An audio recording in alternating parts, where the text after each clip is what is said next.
Hello, and welcome to the Notary Business Talk, the podcast dedicated to sharing ideas, strategies, and techniques to help grow your business and improve your life. And now, with more than 2 decades of notary business experience, your host, Abraham Zamora, the notary entrepreneur. Well, hello, everyone, and welcome to another episode of the Notary Business Talk.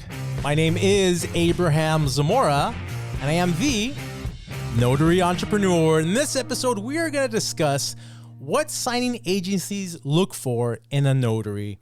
As many of you who are in the business and are actively working have noticed that it's kind of gotten a little busier lately, and we'll go into why that has happened in the last few months and kind of what we might see happening in the future. And so I think it's a timely discussion to have in terms of if you're looking to grow your business, if you're looking to generate more work, what are signing agencies looking for in a notary when they hire you as opposed to somebody else? And so obviously we have Ronnie here, who's been on our show many times, a very generous contributor. And who better than to ask than Ronnie, who is the original founder and owner of Unlimited Ink Notary, which is a nationwide signing service company, and the creator of Notary Stars, which is a online platform for new and existing notaries who want to step up their game and get better at their craft. So with that,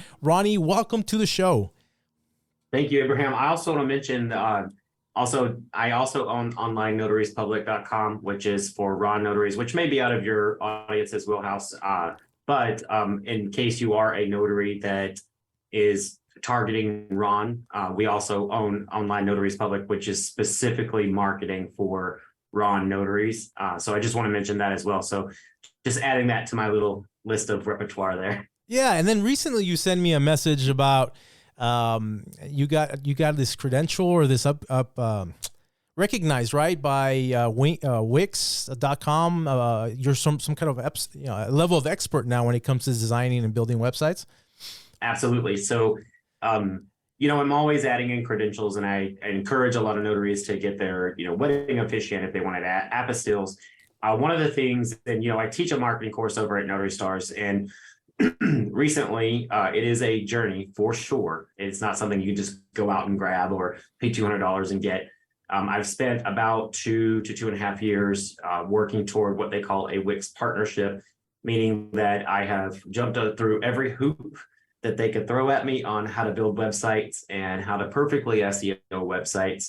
I've used a lot of notaries as examples in those, and I teach the same principles, but I have now reached a level status, and you can go out and Google it, called Wix Legend, which is the highest level partnership that you can have.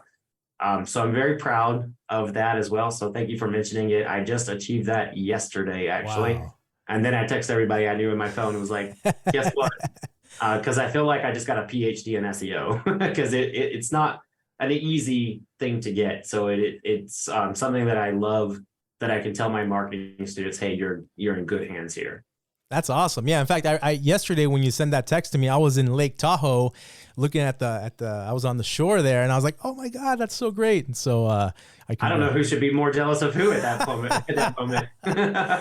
Well, I'll tell you, I mean, for a lot of you guys who are listeners to the show and loyal fans of the show, you notary entrepreneurs, you might notice that we've been gone for a few months, and it's been pretty busy for the last few months. In fact, one of the things that I just got back from, well, let me just say this. We just got back from a trip. My wife and I, we went to Lake Tahoe, we went to Mammoth, and we were celebrating our first year anniversary of marriage.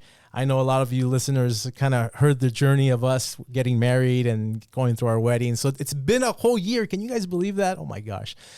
But it's been fun. And in fact, we've been doing a lot of travel. But before that, let me just say that for those of you who don't know, Ronnie and I are business partners. I'm a managing partner with his company, Unlimited Ink. And what that basically means is my job is to help bring in new business. And so we just wrapped up a marketing campaign that I think has been doing really well. Wouldn't you agree, Ronnie? I'm very pleased with the results.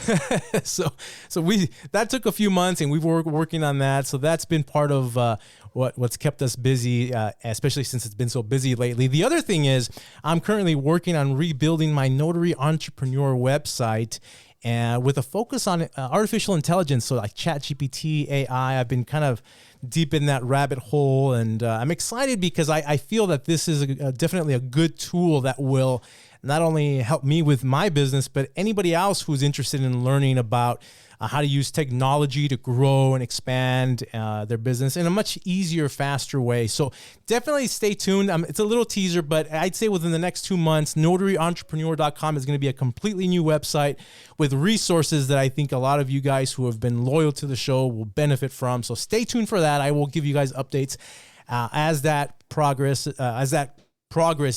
continues. But yeah, I mean, for the last few months, we've been traveling like crazy.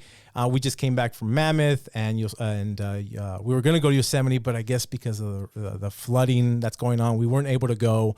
For those of you who don't know, I'm an objectivist, which is a philosophy that I subscribe to. And recently, a few months ago, I was invited to join at their expense. So they're paying for me to go out there because of the podcast and because of the sort of I'm an influencer according to them.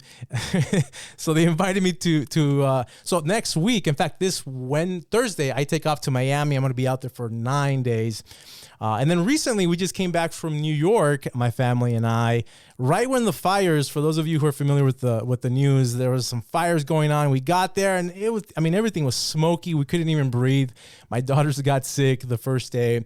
And but it was actually really good after that. And, for those of you who have you ever been to New York, by the way, Ronnie?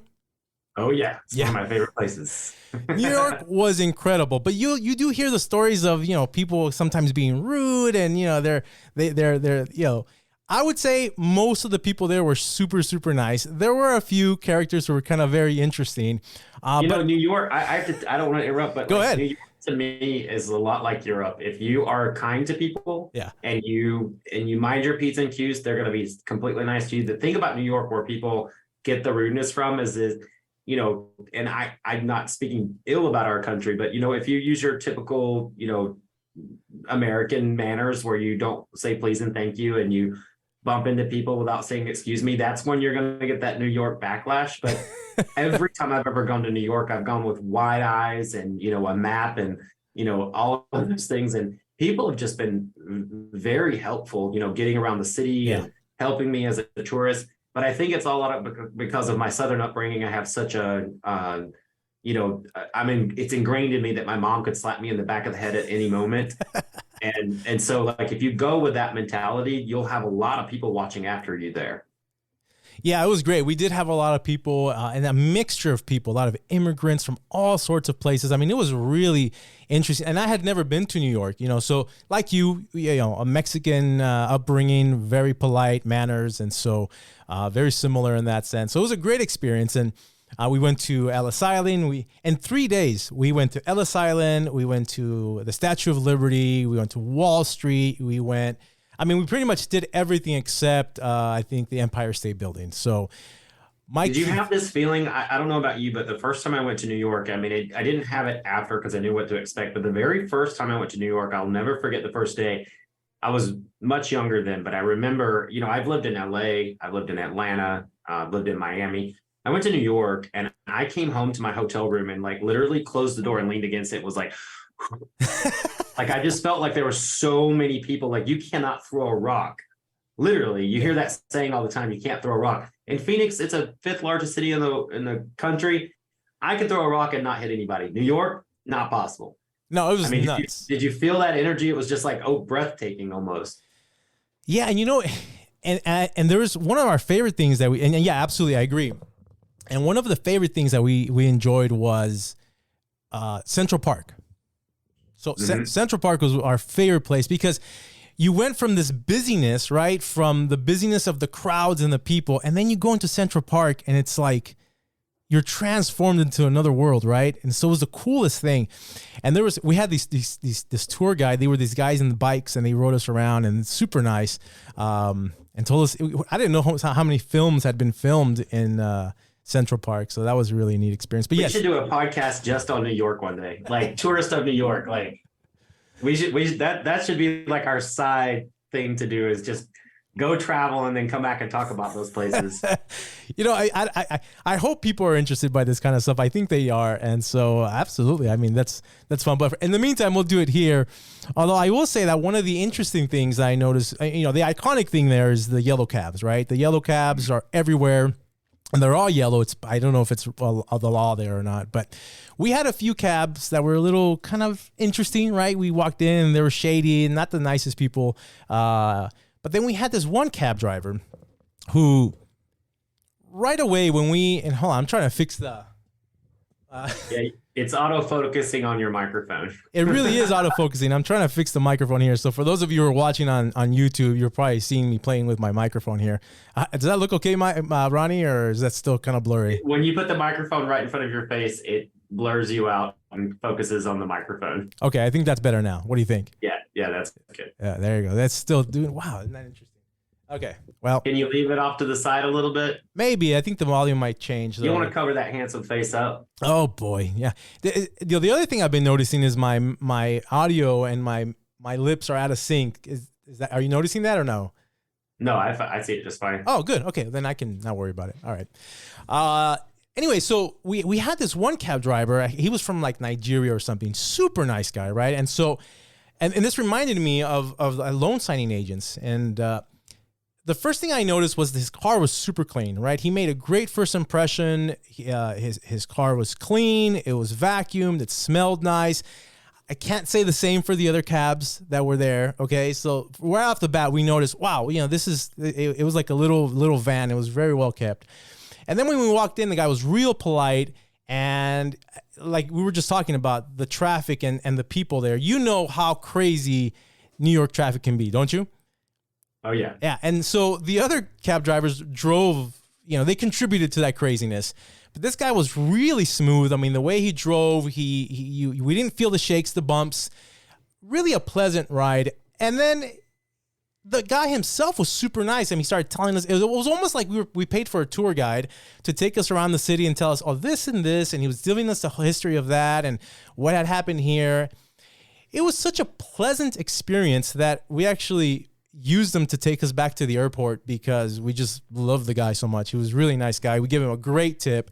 And so, but then I started thinking, as loan signing agents, our impression, our professional profile, the way we look to our clients is so crucial, and the experience that we give them is so important that I thought of that parallel, and I was like, let me talk to Ronnie and let's talk about it, because it has been getting busier lately, and as it gets busier, you want to be able to capture this business and keep it long term. This is the opportunities that we talk about when things start getting busy again. So let's start talking about. First of all, why do you think it's getting busier, Ronnie? Where do we see things going from here? Let's start with that real quick and kind of give people an update of what's going on in the market. Great. I do want to point out on our YouTube channel, I did probably the last 3 months, I've really dedicated a lot of time to talking about where we are in the where loan settings are. Sorry, my little thing went off when I raised my hand there. It's getting busier for a couple of reasons, okay? And I did do a much more in-depth explanation of this and how to get prepared for that. But one of the things that's happening is during COVID, we saw these unprecedented lower interest rates right now. And what we're really seeing, especially at Unlimited Ink, is we are still seeing very few refis. Now, those who refied during COVID, there's always going to be need for refis. And I don't want to be morbid, but someone's going to need a kidney. Someone's going to need to repair the roof on their home. Someone's kid is going to college and they didn't prepare adequately, or something came up in life where it took away some of their savings. So we're going to start to see those trickle in, but we still see very few refis at Unlimited Ink at this moment. Mm-hmm. Now, where you're going to really see your money this year, especially as we go toward the end of the year, those home buyers who have refinanced are going to try to not budge. Okay, they're not going to move because they have a really low interest rate. Why would they move? The only people who are going to move are those who are getting new jobs, Okay, so if they have to move, they're going to move, and it's going to be a major move. Like if they're going to try to make that commute to their job, if they can keep that lower interest rate, especially if they're watching their personal finances for the future. But if they're going to move state to state, you're going to start seeing a lot of transient people moving for jobs. Okay, and when they're going to make these moves are right around now. School's letting out for summer. Okay. Now, I know a lot of kids go to school year round, but we're going to start seeing kids get out for summer. That's when you can move a kid. That's when you can change their, school year. You've got this 3-month window where people are moving around. Now, where you're going to really see most of your money right now is first-time home buyers and new construction builds. Okay. You're going to see a lot of investment properties where people buy homes in new developments. And why didn't we see those during COVID, right? Well, here's why. The workforce was out of work. Construction companies shut down. The cost of materials went skyrocketed because they couldn't get them shipped around the country. Right. Now we're starting to see the price of materials come down. My father's a great example. He's got linoleum that he wants to put down in their home. And he has said, you know what, I'm not going to do this until I can buy the other part of the linoleum because it's supposed to come down. People are making, my father is working class. I mean, he's retired, but he's working class middle America. Mm-hmm. He makes decisions based on the cost of materials. I mean, he does a lot of the things himself, but the cost of the materials are a big deal. You're going to start seeing a lot of new construction builds and first-time home buyers here between now and the end of the year as interest rates hopefully are going to level out and come down. And then we're going to see kind of a go back to normal. I don't imagine a refi boom, so to speak, Okay. but I do imagine the interest rates coming down to enough to where we're going to see movement again with refis, and it'll be an even mix of buyers, sellers, new construction builds. But right now, your money is going to be found in new construction and first-time home buyers who are buying those new construction.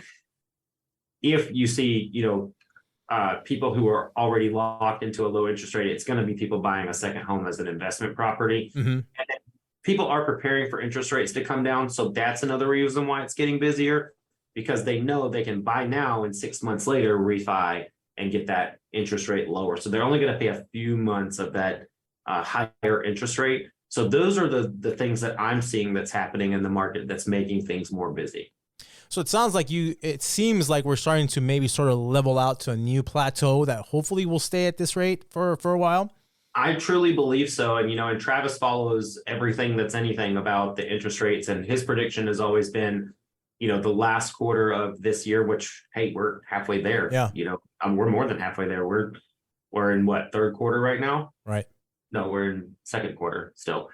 We're in second quarter. We're going to be moving into third quarter. And then fourth quarter of this year, we should start seeing the results of what they've done for inflation. And then moving into the first part of next year, that's where we're going to see the interest rates really starting to come down.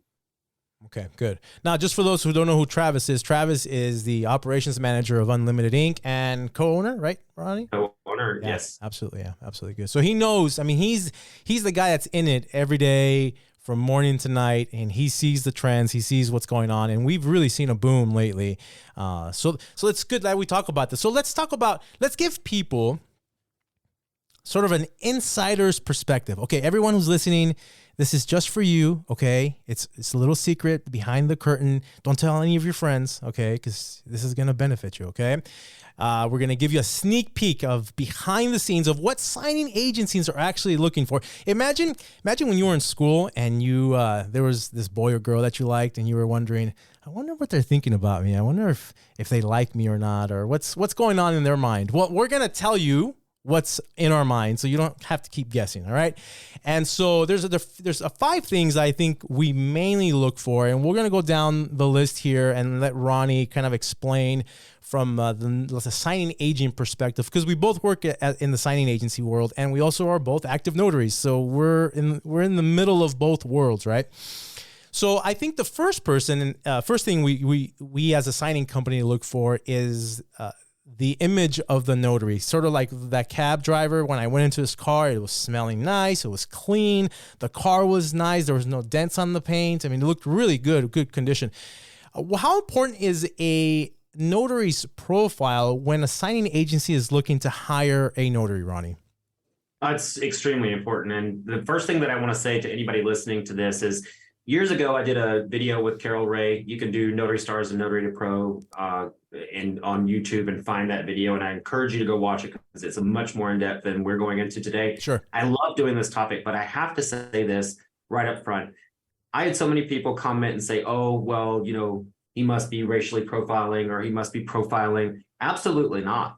A profile photo, a photo is worth 1,000 words. You've heard it a million times, Sure. right? I have seen people on that have, and you guys are listening, you can't really hear it, but just imagine the duck face photos, with the little sparkly things all over them as signing agents. I'm not hiring those notaries. Absolutely not. I saw a guy that was sitting on a bed with his tie loosened. I actually called him and told him, I said, you look like you might be a rapist. Like he was sitting in like a hotel bed with his tie undone. Nobody's going to hire you. And honestly, after seeing so many of those kinds of photos where people misrepresent themselves, I'm sure that they're nice people, but a photo does say 1,000 words. You want a nice professional photo. Go look at any successful realtor that's out there. Any successful realtor has a nice cropped, blur. It's a solid background with a nice suit or tie. It only takes a few minutes to put on. And these days you really have no excuse. You don't need to sign up for like a professional photographer. This iPhone 14 sitting right here, this thing has a camera quality better than 10 years ago. You have a Samsung, or if you have a Samsung, I think you have the iPhone, but if you have a Samsung, you got nice crystal clear quality photos. All you need is a white background and Canva to, smooth out any edges. Take, however many photos you need and get a good quality. A lot of these companies now are sending an email telling who's showing up at your home. And why are we doing that? Because look at things like DoorDash, Uber Eats, where people are getting stabbed and all these things. They want to see who's showing up at their house. They want to know who's arriving. Sometimes if you're going to high-end communities, they want a photo of the person before they arrive, or they want some kind of identification or a confirmation email saying who's coming to that signing. Now, that's higher end properties and things like that may require a little bit more information. But it's just common courtesy to say, hey, who's going to show up at my house? Who's going to show up at my door? It's not profiling in a way. People want to see that professional face that's going to be walking up to their door. We don't, there's actually in SnapDocs and signing order, there is actually a filter that says, do not even offer the order to the notary unless they have a profile photo. Now, a lot of people try to show logos as well, and I always encourage against this. I want everybody to go for direct business, and I teach how to go after direct business in my marketing course. So I'm not telling everybody to only work with signing agencies. That's usually where you get started, and if you want to stay there, great, but you move on to get direct business and then mix it with signing agency and direct business. What I want to say is that a profile logo, when I'm looking at one, I'm thinking, well, are they a signing agency? Are they going to try to steal the business? I don't want to see a logo for your business. That's for your direct clients. You need to put your profile photo in these signing order platforms and these SnapDocs and ZigZig. And then just to move it along a little bit, you got to actually write something in those profiles. If you just put NNA certified, I'm like, that's lazy. I don't want to see a lazy notary. I don't want to work with a lazy notary. I don't want to work with a notary that doesn't have words that could explain something back to me. Put in there, why did you become a notary? If you don't have a resume, put in, why did you become a notary? What service areas do you have? Put in your working hours. Even if you're part-time, putting in that you're part-time and that why you're not answering calls all day long and only in the evening might help someone say, you know what, when I have an evening order, I'm going to go back to this notary.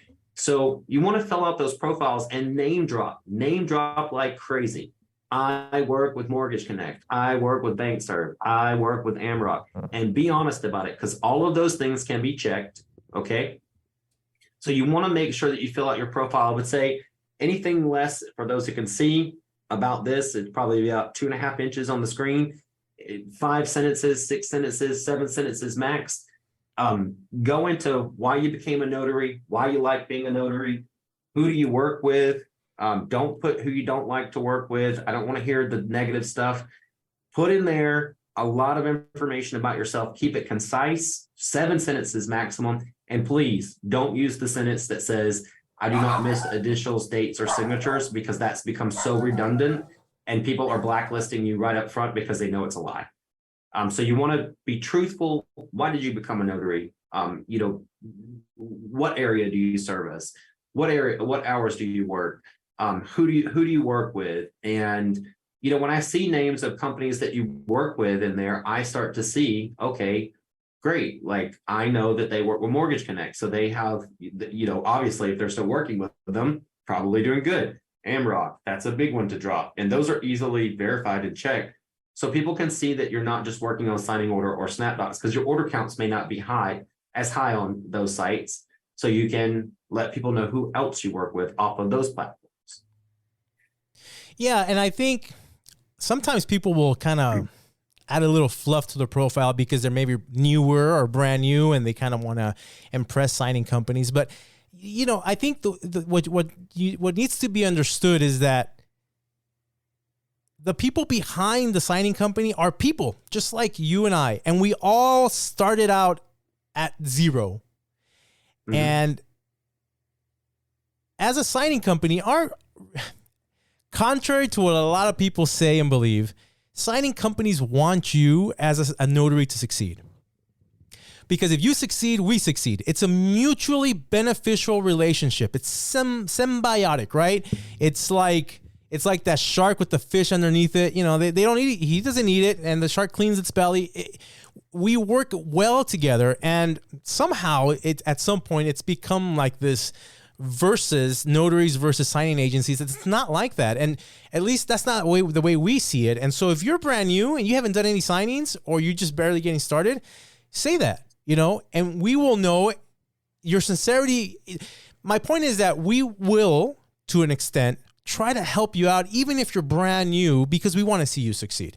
So what Ronnie said is absolutely true. Don't lie, don't fluff, be honest. And your opportunity will come if you're doing the certain things that we're talking about right now, which is the next topic. Is one of the things we look at is how many. Before you move on to that, Abraham, go ahead, Ronnie. Remember right where you were going with that, because I want to use you and Travis as a great example, and then something that happened today. Okay.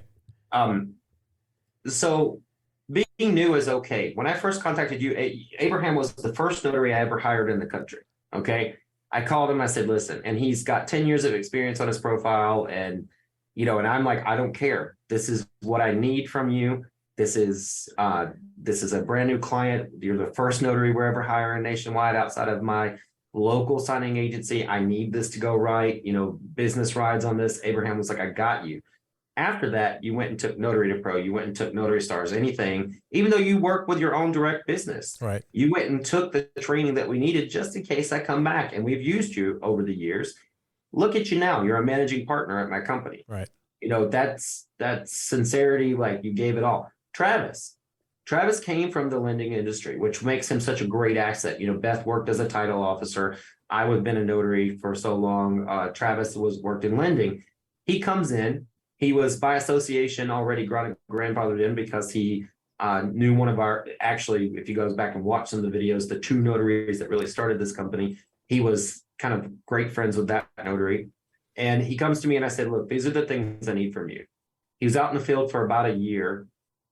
Then if you go back and really watch Notary Stars training, he had a lot to say, came to the foreground, brought great things to the table. And there was a day where I was watching, I kind of leaned back in the chair. I was like, everybody listen to Travis. He's got great ideas. He's now a co-owner of a company. This morning, and this is the last thing I'll say, we had a notary who forwarded me a message and said, hey, this signing agency says I need to take this training. It's none of the ones that we've ever heard of. In that email that was forwarded to me, it said, we want to know that you know these things. And they said, I'm not paying, whatever. And I said, listen, if they have business in your area and that's the training that they require, you need to get on board with that. Don't be resistant. It's more training for you with all your other clients. You might learn something there.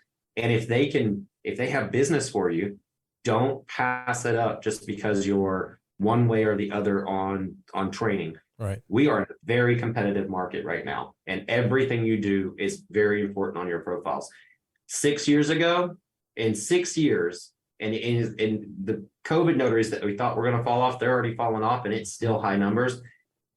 We're talking 3 times the amount of notaries in this market, and still to this day coming. So Absolutely. Staying ahead is very important. So you can go on to the next point. I just wanted to make sure to point that out that, depending on how far you want to go with this notary career, listening and keeping your ear to the ground and doing everything you can to shine is really important. Yeah, and this idea of being a competitive market, so much so that even a good picture versus a not so good picture can make the difference between being chosen for an assignment or not being chosen for an assignment. And you're right, it is a different playing ground. And if we have anything to do with it, we're going to help even more notaries, be part of this career, which has been very good to us, and we hope that we can add that value. So how does the number of signings a notary has done, how does that affect their image in assigning companies when they're looking for a notary for a signing? So one thing that we do at Unlimited Ink when we're scheduling a notary, let's say that you have 3 orders on signing order, and then we Google you and you've released your SnapDocs profile and it shows that you've done 147 on SnapDocs. Uh-huh. You may have more companies that work on SnapDocs in your area versus signing order, and vice versa. We can always go to each one and verify how many signings you've done. So I always tell notaries to kind of list their number in their profile order as well. Like, hey, I don't get that much from signing order, but I do a lot on SnapDocs, check my profile there. And you can even link it in there if you want to. All you have to do is Google yourself and make sure you've released your listing. The same thing is pull your notary resume link and put it in your SnapDocs profile and just say, hey, you can verify my, order counts on either one of these platforms. That's one way to get around it. The other thing that we look at, Abraham, really, and if you're brand new, you may not have a high order count, right? Right. That doesn't mean you're not going to get selected. If you're brand new, I'm not going to hire you for a same day sign and fund in 2 hours. Right. Because you're going to make some mistakes. I will hire you for a refinance that's closing after 4 o'clock, because then you can make some mistakes, get the review on the scan backs, and we can make sure that you shine when it goes back and everything's corrected. Right.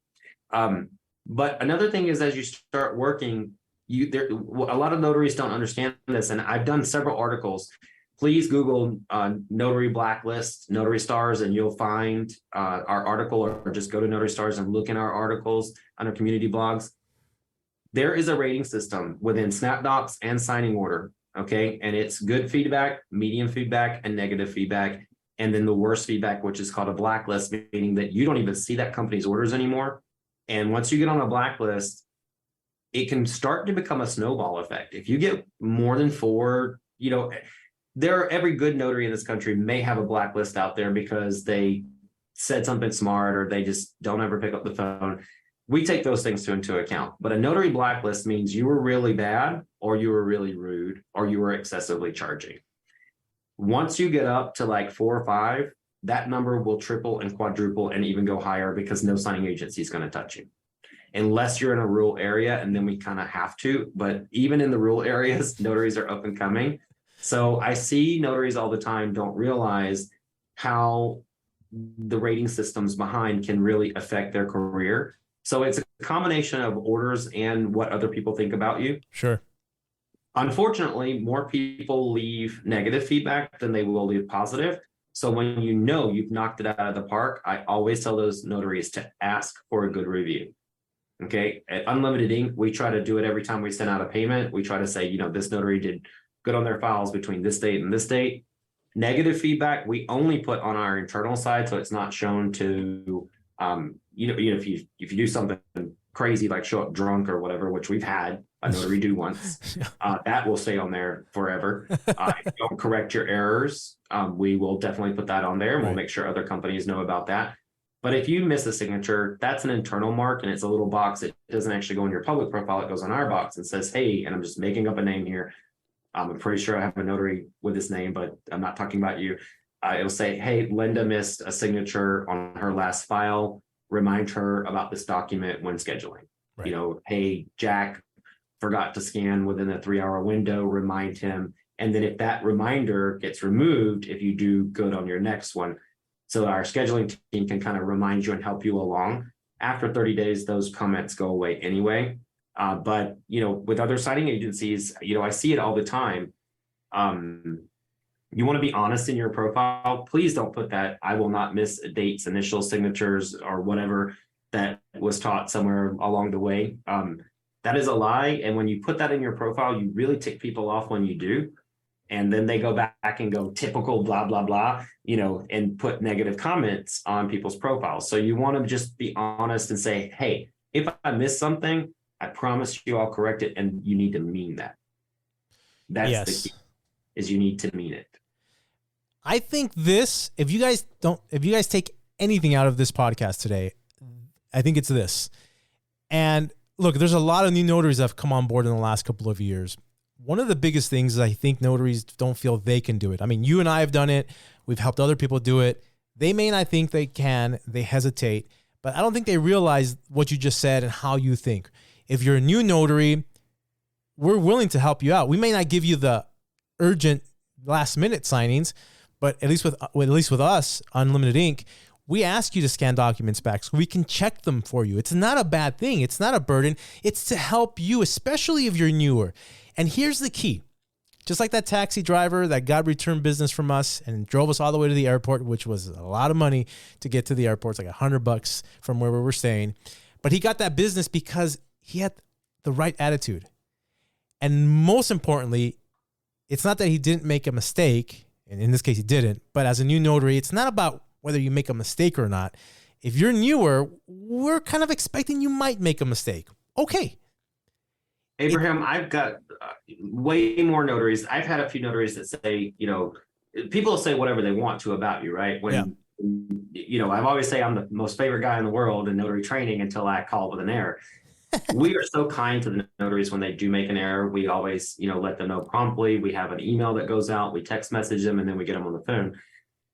I am notorious for notaries that are not doing so well. I guess last year about this time, I had a notary that was not doing really well. And I called her and I said, hey, I'm making up a name. Hey, Nancy, you're not operating at the optimal level for one of our big markets here. And I said, I need you to go back through Notary Stars before we can give you another order.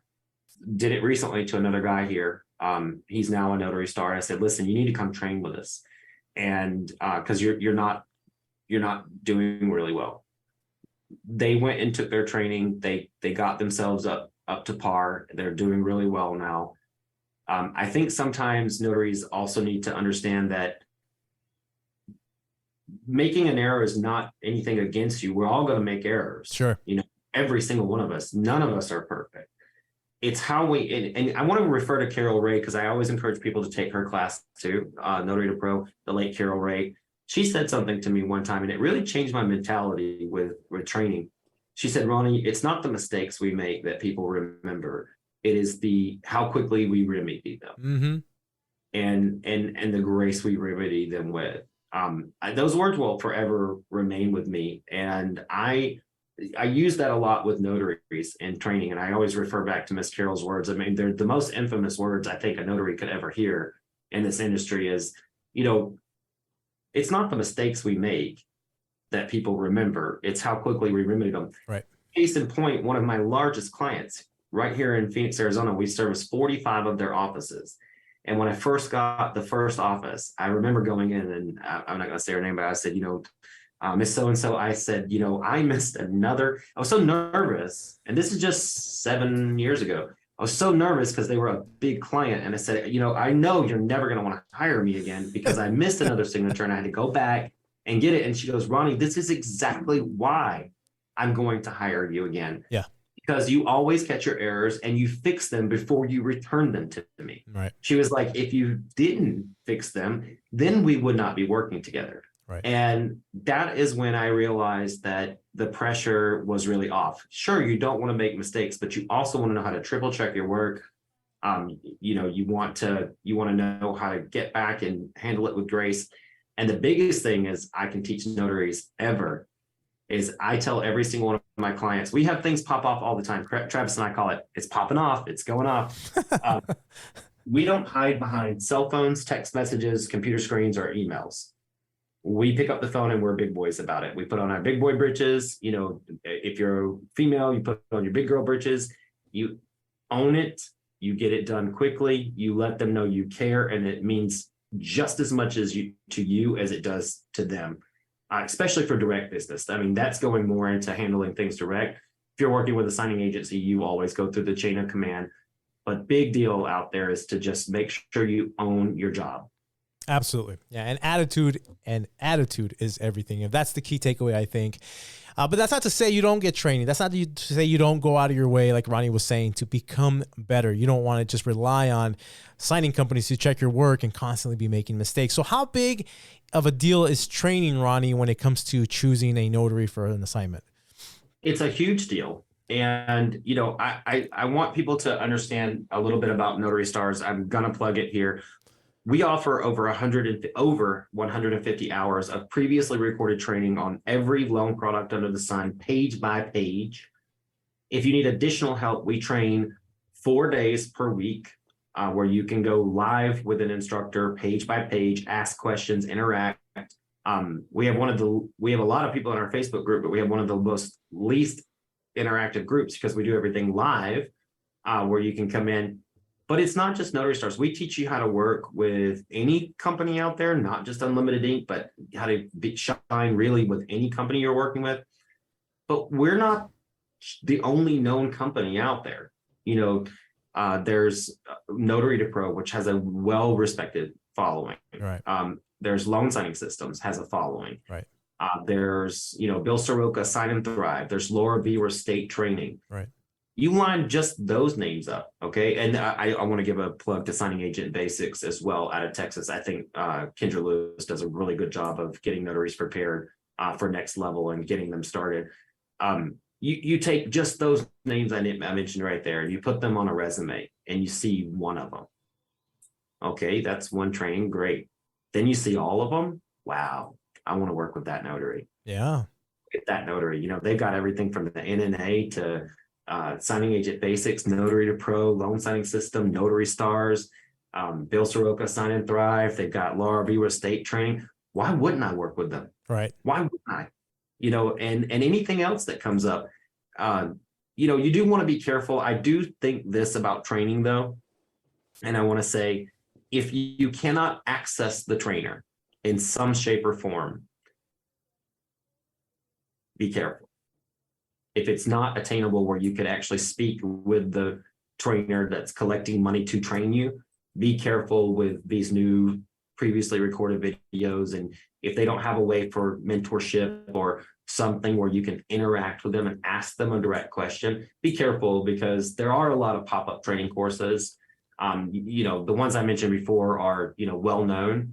But as we move forward, there's going to be more people who invent courses. And the idea behind courses is to make courses make money and not have to do anything. I don't believe that about education. I believe that the trainers should always be able to pick up the phone, always interact with their students. I get office hours. That's completely understandable. But you should be able to interact with the platform that you are gaining training from. So that should be a big call for you if you can't interact with one of those, with any new platforms that may be popping up, if you're not able to interact with that trainer. Excellent. Yeah, definitely do your due diligence. Now, what about location, Ronnie? Like where someone is located, how much of an impact does that have on them being chosen to an assignment? Yeah, this is a really great example. So, and I went over this with you before we started talking about this, because we did like a little pregame. So imagine I have a notary like you, and you're 2 miles from the signing. Yeah. You got all these credentials, and then another notary 14 miles away. And we try to give, what we do is and most signing agencies do, is they'll send out the first 25 miles. Okay. And then we get a sample of who's available.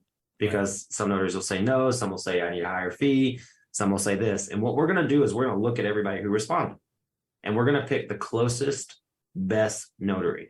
Now, let's say that you are 2 miles away and you say, no, I'm busy, which good notaries are generally busy. Mm-hmm. But someone 14 miles away has half of those credentials, and someone 8 miles away has no credentials. Who do you think we're going to hire? The one closer or the one with the more credentials that's further away? Of course. We're going to call the one that's further away because they have all the credentials that we're looking for. We're going to give it to them. Now, we will give it to someone who's closer if they have all the credentials as well. But again, the notaries with the most credentials are generally the ones that are most busy. So they're, especially if you're newer, you're going to get more signings. You catch more flies with honey. And, this is not just to plug my course. This is to teach people how this really works, especially if you're newer in the industry. And unfortunately, there's a lot of people who've been around for a long time that just don't grasp that concept. They think I've been here for a long time. I know what I'm doing, but no one knows you know what you're doing. Right. If I went to school to learn how to do back surgery, but I didn't get my diploma or my degree in neuroscience, would you want me operating on your back? Yeah, of course not. Absolutely not. Yeah. And notary work, I have to tell you, can mess up your life just as bad as a bad back surgery. Even worse. I mean, there's so much of a responsibility in what we do that, you should, absolutely. It's something that needs to be looked into and paid attention to. So the point here is that even if you're not in an area that you might think is busy, or there are ways you can mitigate that by what he just said, training, good profile picture, et cetera. And then I think the last thing we were talking about is if we want to be, we know it's competitive and it's going to get even more competitive as more notaries join. What is the implication of having the right tools to do the job for a notary who's trying to get more work? How does that affect him? How does that set him apart from the other notaries who don't have those kind of tools? Absolutely. So I'm going to tell you, we live in 2023, and this video, we're halfway through the year right now. We're in month 6, at the end of month 6 of 2023. So this is going to be true for 2024 and going on. Sure. Having a mobile printer and a mobile scanner, if you want to be a mobile notary, it's just a must. I don't care if you're in rural America and things like that. You need to have all the equipment to be a mobile notary. You need to be able to print on the go. You need to be able to scan on the go. You need to know how your equipment works. You need to know how to scan back. All things that we can help you with under our technology department at Notary Stars. If you're not knowing how to get set up on those things, you just have to do it. And I'll tell you, there's a great company down the street from me called One Main Financial. If you're in Arizona, send me an email. I'll give you a referral link I'll get $100. You can borrow whatever you need to go get this equipment. Around the country, there's all kinds of small business loans. SoFi offers them. You can get them on Notary Stars, a link to that. You have to have this equipment, okay? Funding is almost all electronic now, okay?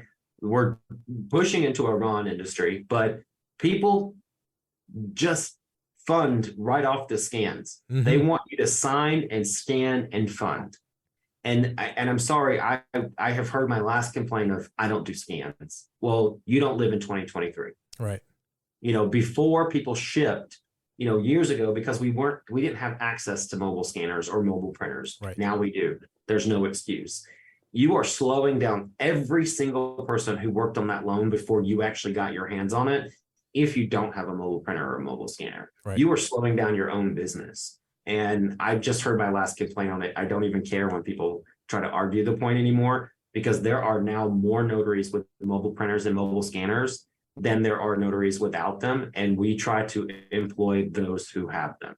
So, and every signing agency owner I talk to, it is definitely something that we look for, because every single company needs those scans now, especially if they get delayed in FedEx. Sometimes notaries are very self-centered or self-centric, and they don't think about, well, it's sunny in Phoenix, but there's a hurricane in Georgia, and I have to ship this to Florida, which means it's going to go to Louisville, Kentucky, and try to make it through a hurricane, and they got to fund. It's going back to a title company located somewhere else. Even if it's coming back to Arizona, the title office has to then unpackage it and ship the lender docs back to the lender, which could be located somewhere where there's bad weather, or they're not able to get those docs to them. So those scans really save the process sometimes. I've had so many escrow officers this year just say, God, if it wasn't for those scans, because we require them whether the company needs them or not. And there's been many times where the notaries scan, and our white glove notaries scan, we just don't review them. And there's so many times where they see that it's a white glove notary on the status, and they know they don't have to scan.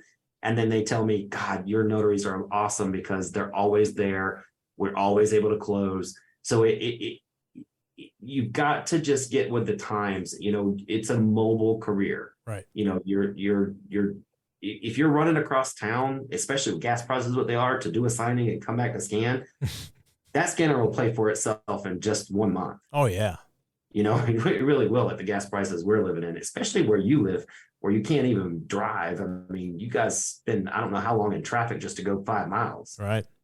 No, absolutely. And making cutoffs, all that stuff comes into play. And like I said, in the last few months, I've been taking courses on artificial intelligence and ChatGPT, and everyone's so concerned about how artificial intelligence is going to make jobs obsolete and people are going to go, they're not going to have a job anymore. And to an extent, that's true. That will eventually happen. Artificial intelligence will replace certain jobs and create new jobs. That's the way it's always been with technology. At the end of the day, all of our quality of life will improve as a result. But that transition doesn't happen overnight. It does take time for obsolescence to happen. And so as a notary, we've just went through the pandemic. There's been a complete seismic shift in the notary industry. You and I have been doing this for, collectively 30 years. I was doing this when I had a pager and I didn't have a mobile printer. They would ship documents. I would ship them back. We've come so far from those days. And now we're in a transitional period where if you really want to do this, if you want to take this business serious, particularly if you're new, don't become obsolete. You need to do this. This is the way the notary world and the funding world works now. What Ronnie's saying is absolutely true. It's the way business is expected to do. And so this is going to become the new norm. And if you want to stay up to date with the current times, if you want to stay in business, if you want to really make this as a career, which I encourage you to do, I encourage everyone who listens to this to do this full-heartedly. It's probably the best career you're ever going to have. You need to come up with the time. So I think that's a great way of finishing this podcast, Ronnie, to give really people food for thought. If they're wanting to compete, if they really want to get the business, they need to make the necessary changes and improvements to show us that they really want to work with us. So any final words, Ronnie? Yeah, absolutely. I want to end on that note as well. But I want to tell you, I see it all the time on Facebook. It's dead. The industry's dead. And I will tell you, I go look up those notaries and they have the worst feedback ever. Absolutely. It's the ones that are saying that it's dead, that there's no business to be found. Right. The ones that are out there saying, I got a signing and I did this and I got 7 this week and it was one of my best weeks ever. You go look at them, they have the best feedback ever. Right. Be careful who you listen to. Be careful who you let put things in your head, because words are infectious. I actually want to see if I can find this really quick. And while you're doing that, let me ask you, out of all the notaries we see, what percentage of the notaries do you say have like a perfect, great profile? There are way more that have perfect grade than there are people who have bad ones. But, again, there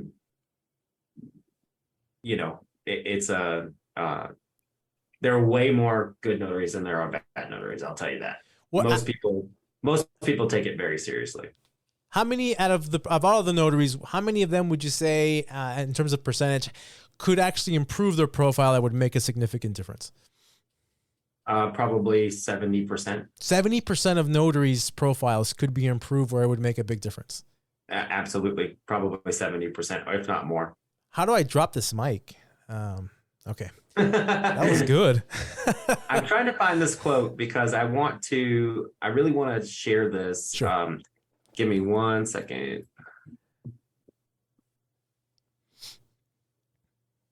And this quote is from what? From a notary? It's from Maya Angelou, and it's probably one of the best things. Going back to what I said about being careful about what you listen to and what you allow into your brain, into your head. I want to share this quote with you, and I think I just found it here. And that's fine. While you're finding, let me just recap. So again, profile, your picture is probably one of the most important things that we look for. Remember, we don't know who you are, and we're scheduling hundreds of signings every month, at least. Sometimes it's the only way we get to see you.